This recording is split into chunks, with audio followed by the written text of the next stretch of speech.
anyway to the Year 1 curriculum evening. The purpose of this evening is to really share with you what an average week is like in Year 1 and also to introduce you to all the topics and things that we are going to be doing throughout the year. I thought I'd start off by telling you the biggest differences between the reception class in the early years and their first year in Year 1. The main difference is that we are now teaching the full national curriculum subjects as opposed to the early years framework. That means we teach English, maths, science, geography, history, all the foundation and core subjects. We also have set playtimes, so we have playtime in the morning and playtime in the afternoon. It's a lot more formal teaching, and over time I will gradually reduce the provision time, which the children will have known as busy learning when they were in Miss Roberts' class. We still have provision time, especially this term, because it's quite a big thing for the children to get used to, having to sit at tables or having to sit on the carpet for inputs. So I'm gradually reducing over time. I have to say, actually, this class, though, are really, really quite mature, and most of them are ready for the formal teaching already, which is fantastic. A typical lesson would usually just consist of an input on the carpet, where I would do the teaching on the carpet, sometimes using the smartboard, sometimes just using different resources where we would sit in a circle. Sorry, I'm just going to admit a few people who are coming in. And after the input, they would then go to their tables. They would be completing a task. It might be in their books. It might be a practical task. And there'd also be a challenge as well, as we go with a mastery approach in all our subjects so that we're challenging all pupils all the time. I'll start with English.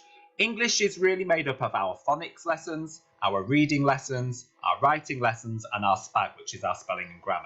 Now you can see I've got these kind of little blue arrows here on the top, and that's because they all rely upon each other. And even though I do independent lessons for phonics and reading and writing, they all rely on each other, and sometimes those lessons get kind of bundled into one.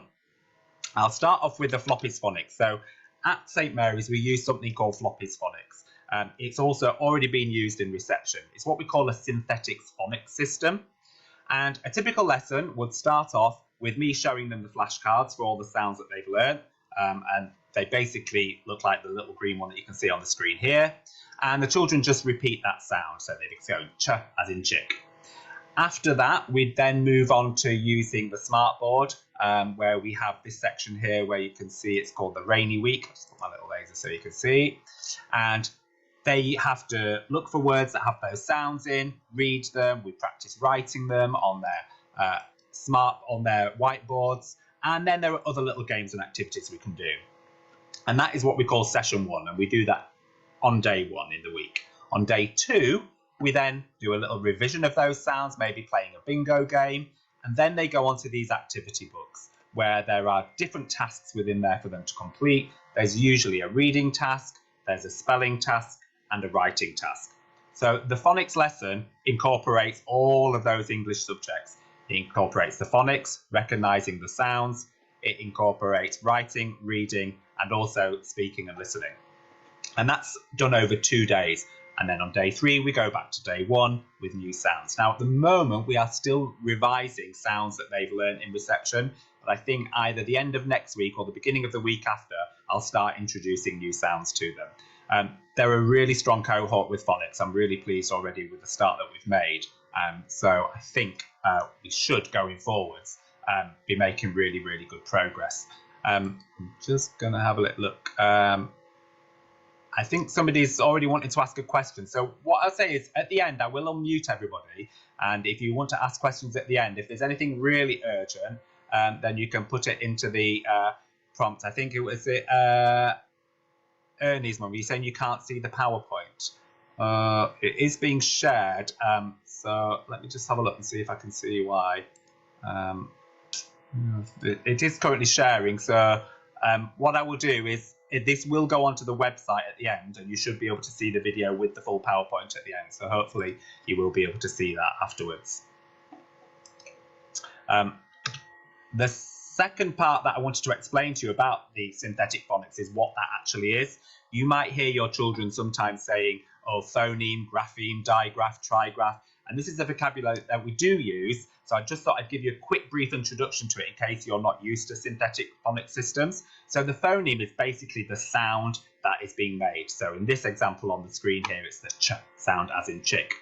The grapheme is basically the smallest representation of that sound in writing. So it's the writing. So it's the letter C and the letter H. Now, some sounds are just one letter on its own, like a, k, d. But some of them have two letters and it makes one sound. Some of them have three letters and it only makes one sound. So the ones with two letters, we call them digraphs, and the ones with three letters we call trigraphs. Now, it's quite handy because if you're reading with your child at home, then you can really look out for these and you can say to them, what sound does that make? Oh yeah, it's got two letters, one sound, and we call it a digraph. But as I already said, the children are really good at spotting these already in this cohort, so I'm not concerned there. I've just mentioned about reading at home, but I will talk to you first about reading in class and how we teach that. Obviously, reading is a really major part of the phonics sessions, but we also do weekly guided reading in year one. The main reason for doing the guided reading is reading for pleasure. I want the children to really, really enjoy reading. So we choose books, we take them out in small groups, and I make sure that they're really enjoying that reading. And if they don't like the book, I'll say, come on, let's go and change it for another one, because the main focus has to be reading for pleasure. Once we've selected the book, we all read it at the same time. So there might be 5 or 6 children in the group and they read 2 pages at their own speed out loud, and I'll be listening in and tuning into each child as they read. I want to hear them blending those sounds to read really carefully. We then move on to finishing the book, and we might then talk about comprehension. We'll talk about the title or the events of the book. We move on to inference questions, which is talking about how the characters feel in the story. And I might say, you know, oh, look, Floppy's looking really sad. Why do you think he's feeling really sad? And these inference questions, they just talk about it. We're just doing it verbally. Is really introducing them to a skill that they're going to need when they get into year 2 and then higher up into Key Stage 2.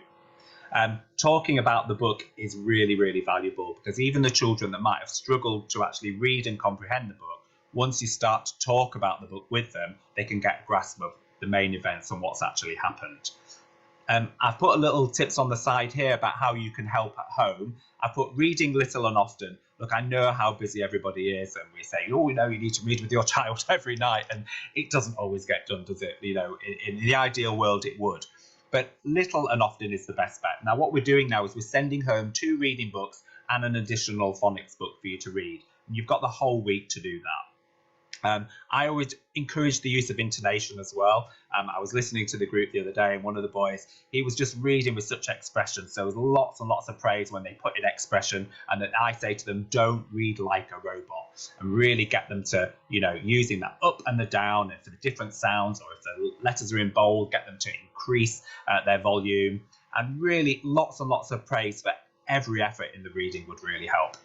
Also, ask lots of questions. So, you know, if they read a word, check that they know what it means, especially if you're thinking if this is a new word to them. Ask them questions about what the characters are doing. Ask them true or false questions. And ask them, why do you think, you know, Chip or Kipper has done this? And that, again, is that link to those inference questions, which can be quite tricky as we move on. Another part of English, of course, one of the most important is our writing. This is our long-term plan. If you go onto our website, you will find all of our long-term plans for every single subject on there. And we also have knowledge organisers for almost every subject. At the moment, in Autumn 1, we're doing Julia Donaldson author study. They've already been retelling stories in class. We're now having a go at writing some of our own poetry based on Julia Donaldson books. And then later on in the term, we're going to do a weather report and do some cross-curricular writing with geography. But it's planned out for the whole year. Sometimes these do change if sudden activities change or something else happens and the children are really interested in it. I'll go with what they're interested in to get the best writing out of them. Writing is really, really heavily modelled in year 1, and I value all the writing that they do. I really want the children in my class, and we all do at St Mary's, want the children to become confident writers.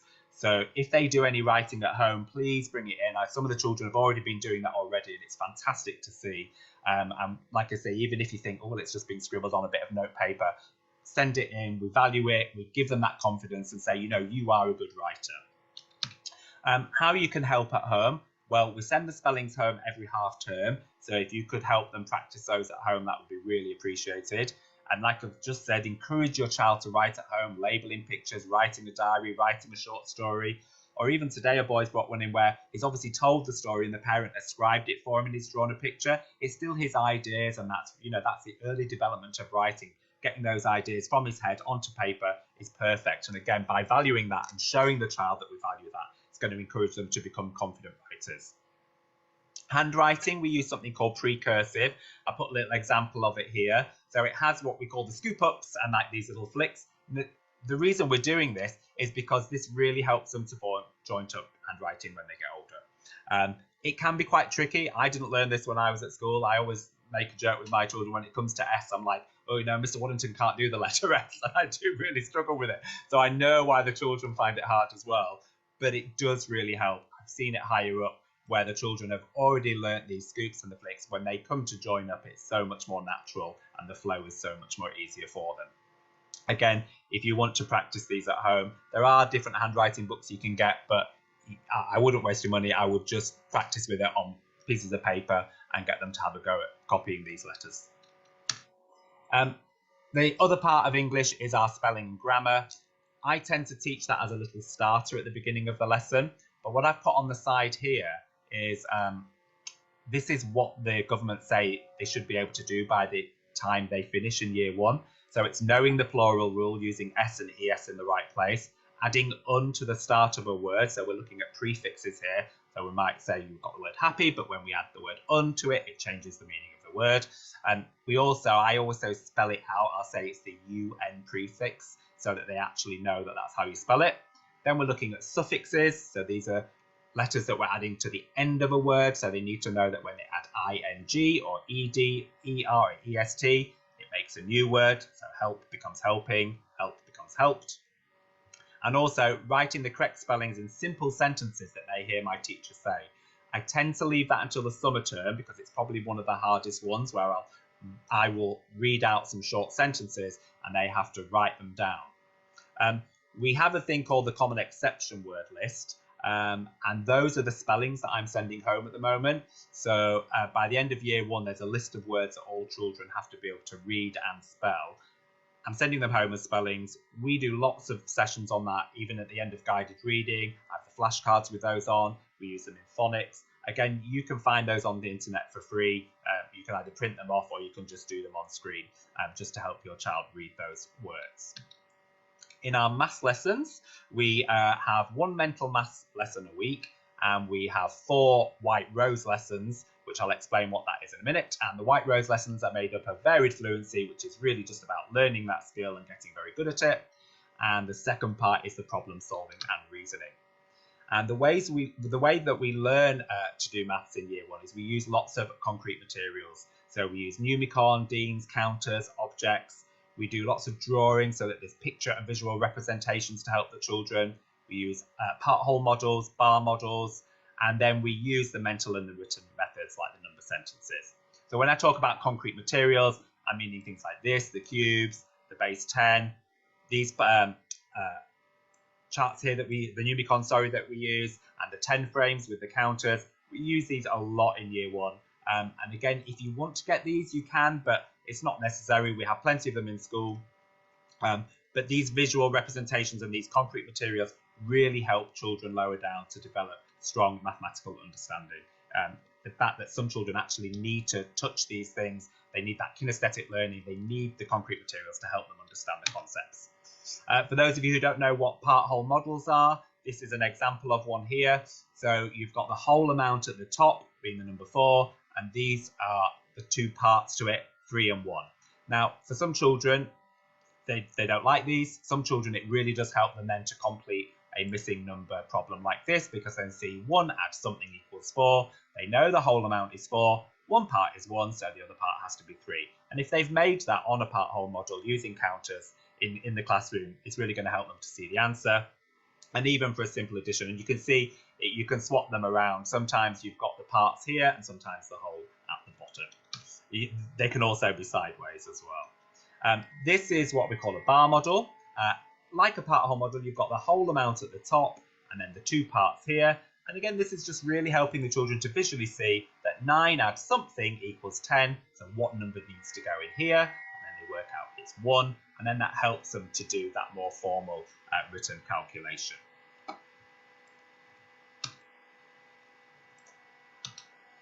This is the White Rose scheme that I said that we also use. And it's quite structured. So at the moment we're doing place value within 10.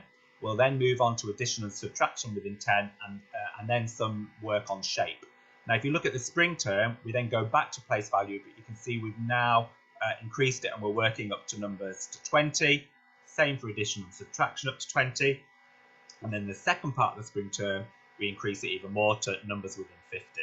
We look at length and height, mass and volume, and in the summer term, we start to look at multiplication and division. Then we move on to fractions, a little bit more position and direction, place value then in the summer term with numbers all the way up to 100. So by the time they finish year 1, they'll be looking at numbers and writing numbers and using them in calculations up to 100. We finish with our measurement unit of money and our measurement unit of time. Each lesson starts off with a flashback, so that's where they revise what they've previously learnt, and then they go on to me teaching them the new skills. So today, for example, we were learning what is more, what is fewer, and what is the same. And we did it practically today. I'm trying now to not use the White Rose slides as much because I find that they're more engaged when I'm using those concrete materials. And then they have the White Rose books, which we're really lucky to have at St Mary's. They answer the questions in their books, and then I give them usually a practical challenge as well, which will be the problem solving and reasoning aspect. Again, I will give you time if you've got any questions about any of these things. I know I'm kind of racing through and giving you lots of information, but there will be time for questions at the end. I'm going to move on to RE now. Again, this plan that you can see here on the slide, this is on our website, and we teach RE twice a week in year 1. At the moment, we're doing God's Great Plan, and we also have Another World Faith that we look at each half term, and we've been looking at Buddhism this half term. You'll see it does get repeated, so we'll go on to Judaism in autumn too, and repeat that again in spring, but then we go back to Buddhism later on in the year. RE, again, I teach it 2 sessions. I do the first session, tends to be quite a creative session. It might be something arty, or they might do some singing, or they might just listen to some stories. And then on a Thursday when I teach RE, I try to make it a writing focus so that it's really strengthening their writing skills in another subject. It doesn't always work that way, but sometimes I do. We also have our collective worships. We do a form of collective worship every single day. Some of them are whole school up in the hall. Some of them we do in a more informal setting in the classroom. We have our virtues worship, and we also do the Mark 10 mission worship on a Friday. And I try to link those to the RE lesson, and when I'm teaching RE, I also link those worships and the main messages that are coming from those into the lessons, so that the children don't just see it as an isolated subject. They see it as something that's integral and a very important part of our school. In science, we have 4 units that we teach in year 1. This term we're doing animals including humans. In the spring term we do materials, and in the summer term we do plants, and then throughout the whole year we teach seasonal change. When we went on our trip to Harlow Carr, we were really looking at seasonal change there. One of the workshops was all about changing the seasons, and so again I try and make as many practical lessons as possible in science. All the information in more detail about how they progress with their science skills throughout the school are available on our website. In geography and history, geography we're doing weather and seasons, and again we looked at that when we went on our trip. In the spring term we're going to be learning all about the United Kingdom, and in the summer term we're going to be looking at the local area and specifically looking at our school and things and amenities, physical and human geography that's around our school. In history we're going to do kings and queens, and we'll start that after the half-term holidays. In the spring term we'll do toys old and new, and in the summer term we've got a new topic for year 1 that's not been done before. It's called the seaside in the past. The wider curriculum in art, they're currently studying the artist Andy Goldsworthy. They do art with Mrs. Middleton on a Monday morning. That's when I have my planning and preparation time. But we also do art quite a lot in other subjects. In the spring term, they'll do colour creations, and in the summer term, they'll be doing paper art. In DT, they'll be doing homes, and that will be after the half-term holiday. Then in the spring term, they do moving pictures. And in the summer term, it's all about healthy eating, eating more fruits and vegetables, and hopefully we'll get a bit of baking and cooking in there as well. Computing, I teach once a week. It seems to be the favourite subject of this class. Every time they come in on a Thursday, they're like jumping up and down, it's computing today. I think it's just because they all get their own iPad and they absolutely love it. We're doing online safety at the moment, but I'm introducing them to the Purple Mash scheme, which we use here in school. For those of you who don't know what Purple Mash is, it's a piece of software that's online, and they provide a really varied curriculum for the children, lots and lots of different activities, all the way down to how to use spreadsheets, how to make their own storybooks, how to do basic coding, and actually they can move on as they get higher up into year 5 and 6 to do some quite complex coding. I'm actually in charge of computing in the school, so again, if you've got any questions about computing, you can either ask at the end or please come and speak to me. Music, we also use another scheme for that called Charanga. Although I tend to dip in and out of Charanga, I use it for the main teaching, but I've also got lots of other resources that we use to teach music outside of Charanga. This term we're doing something called Musical Heartbeat, where they're learning a few songs, and it's all really about learning the beats of the songs. In autumn 2, our music really is about the Christmas production. For those of you who've not seen one of the Key Stage 1 productions before, year 1 are basically the choir and do the singing, and year 2 will be doing the acting. And in the rest of the year, we'll be looking at exploring sounds, and there are some other units on Charanga as well. I've not put them all on there, but there's quite a few. I think they do 6 or 7 units altogether. Personal development. We have lots and lots of resources for teaching with personal development in year 1. At the beginning of each term, we do a MindMate session. We have our personal, social and health education. We talk about British values, and we also have our character education, which links in very closely to our RE curriculum. Again, I sometimes teach that as an isolated lesson on a Friday. Sometimes it might be just something that pops up, and I think actually this will link really well to some good character education, or this would link really well to personal, social and health education. So I'll link it into another lesson. Enrichment and trips are really, really vital part to all children's learning. So we try and ensure that there's a trip out every half term, or we have a visitor coming in if we can't link a trip. So this term, obviously, we've already been to Harlow Car, which was really good for our geography and science topics. In the spring term, we'll go to a toy museum for our history. We'll also go to Horsforth Library to just really develop that love of reading. We are going to go to the church after Christmas as well, because we're going to be learning all about Mary, and there's the Mary Chapel, and I'm going to get one of the priests to talk to them about Mary.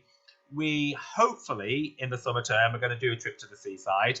That isn't confirmed yet. I'm just trying to set all that up, but fingers crossed that will go ahead, because I just think that will be such a great trip in the summer term for year 1. It's always been year 2, but now that we're doing the history of the seaside, I just thought that'd just be such a fantastic opportunity. I've done lots and lots of residentials when I taught in Key Stage 2 to the seaside, and I think we could definitely fit it in as a day trip, even for year 1. I've taken year 4s and we've done toilet stops at Pickering and stuff. They'll be fine. So fingers crossed, we'll get that planned. And as soon as we know any of the trip information, the office will send you the letters about that. I've just organised a dance workshop as well, which is actually linking to our history topic on kings and queens. And that's going to be in autumn 2. So thank you so much. I know I've kind of raced through and given you quite a lot of information here. I'll unmute you in a second. I'm going to stop sharing my screen, and then I'll unmute and see if anybody has any questions. But if you don't want to ask the questions on here, that's absolutely fine. My door is always open in the morning or after school, so if you want to come and speak to me, no problem at all. But before you go, I just want to say it has been an absolutely fantastic start in year 1. I really have absolutely enjoyed teaching your children already. They are amazing. One of the things that struck me straight away is just how kind they are. They are so kind to each other, and they're so kind to me as well, which really helps. So thank you so much. I hope you've enjoyed it this evening. I hope you've found out some useful information about what a day in the life of a year 1 child is like, and I'll unmute you if you have any questions.